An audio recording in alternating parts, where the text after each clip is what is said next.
Hi, I'm Wendy Perkins, and this is Assignment 7, and we're going to discuss the video meaningful differences in Chapter 6. Um, so, um, what excited me about the findings of, especially in the video, um, and some of the information in the chapter as well, was that the differences in talking, how much a parent actually talks to a child, it has a tremendous impact on their later vocabulary skills. Whereas initially, what you would think, what was usually addressed is, reading, need to read to your child in that context versus just the actual talking. I thought it was absolutely fascinating um, that, first of all, that it made such a big impact. Um, when you're talking about, or they mentioned that if you a tax return parent probably only speaks to the child about 500 words an hour, um, which initially you think, wow, that seems like a lot. But they said even on the low side could go to 150, but it's really not a lot in comparison when you have parents who are talking to their children 12, the average being 1,200 up to people who speak for a living, like, professionals, where they're talking 2,200 words an hour to their kids on a daily basis, every hour after hour, every day. And that the absolute just volume of difference it makes in how many words these children are hearing on a daily basis, the variety of the vocabulary and the differences in the words that they are experiencing um, is vast between the lower end and the higher end, and I can absolutely see now how it makes such a huge difference. In all honesty, it never occurred to me that some parents really particularly were taught more. I know some are more chatty. I'm one of them, but I never thought of it as having any kind of true impact one way or another. I thought it was really more of a personality thing. I thought it was interesting that the quote unquote business talk uh, was, stayed as the constant, no matter what, whether they were a high talking family or a low talking family. The business talk, what did you do?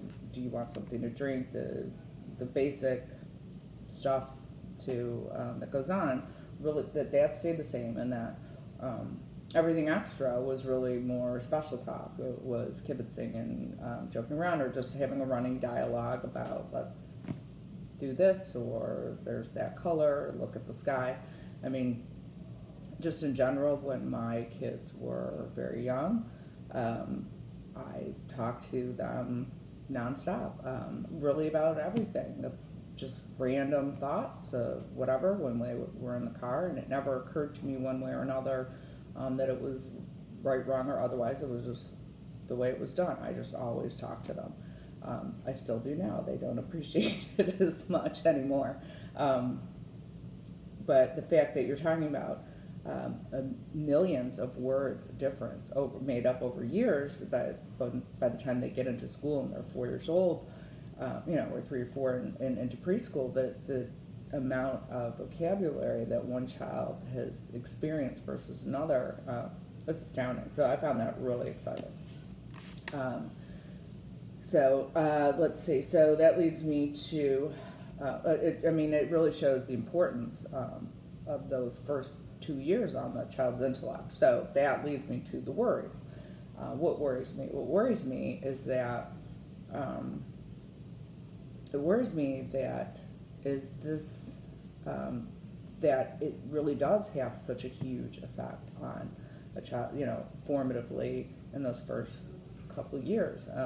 How does that gauge for, like, say, globally or internationally, when you're talking about there are countries where children who, live in orphanages and are, we know that emotionally it impacts them, lack of attention or being held. Is this also impacting them, the lack of verbal communication, but even as on a more local level, um, how do you is I don't they kind of indicate this is something that you can't come back from. That the lack of talking and vocabulary really does make a lasting, impacting difference.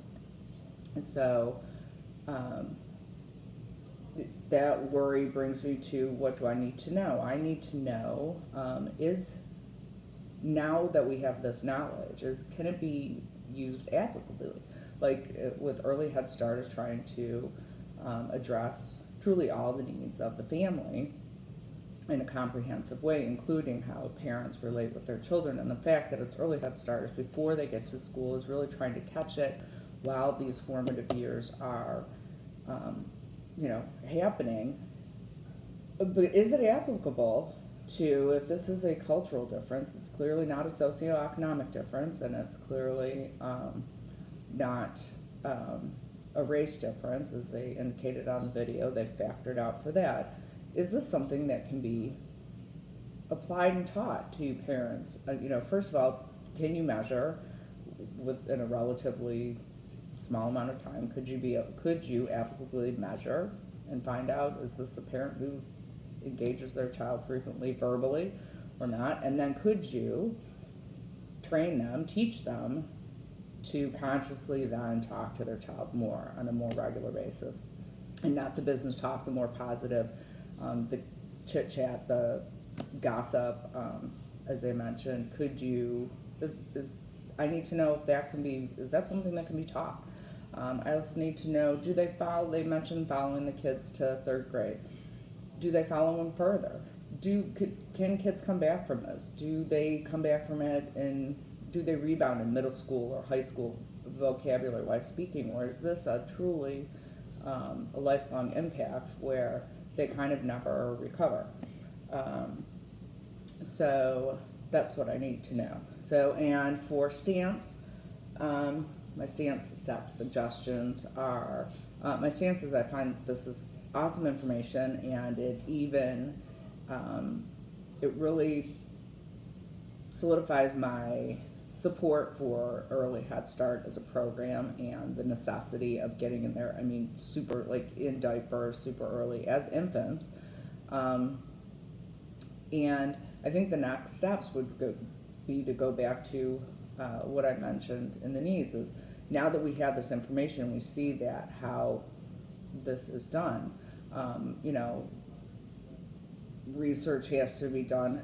How do we implement this? How do we take knowing this and make it applicable? And how do we find out who really needs it the most? Because education is not necessarily, or income, which is how early Head Start ends up in certain parents' lives, is not necessarily an indication of whether or not they're talking or talkative to their children. So those are, so I think that the next steps would be to kind of figure out, how do you figure out who's who, and how do you apply this knowledge to a program and target those kids who need it the most in that early age.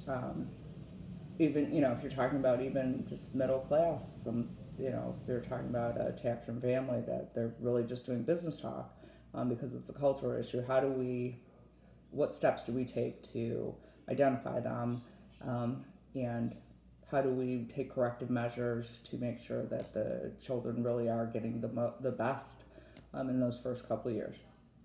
Okay, so now for habits of mind, I want to say I got to finally use the one habit of mind that number 12, responding with wonderment and awe, which I had chosen as one that I almost never do, because this was really fascinating information, and the video, and kind of how it pertains to real world situations. So I really enjoyed doing that. I really did strive for accuracy in how I presented this, number 6, and 9, thinking and communicating with precision and clarity. I hope I have clearly communicated my ideas here today. And also, I absolutely embraced remaining open to continuous learning. I found all of this information new, and I was really blown away by it. Just really great. and definitely not stuff that I expected to hear or read or see at all. I was completely surprised by this. So this was a really great um, information for me. Um, and as far as my strategy usually for using the Habits Mind and assignments is I have my little piece of paper where I have circled the ones to remind myself um, which ones that I have chosen to work on, so that I can read through just the brief description to mentally check myself into, okay, this is what I'm looking to do. And then I try to, just go over them before I start the assignment to try to consciously make an effort um, to use them, to pay attention. And at the end, when we're turning in the assignment, I try to reflect on how was I able to use them? Have I met the goals of those particular habits of mine? So, all right, that is it. Thanks very much.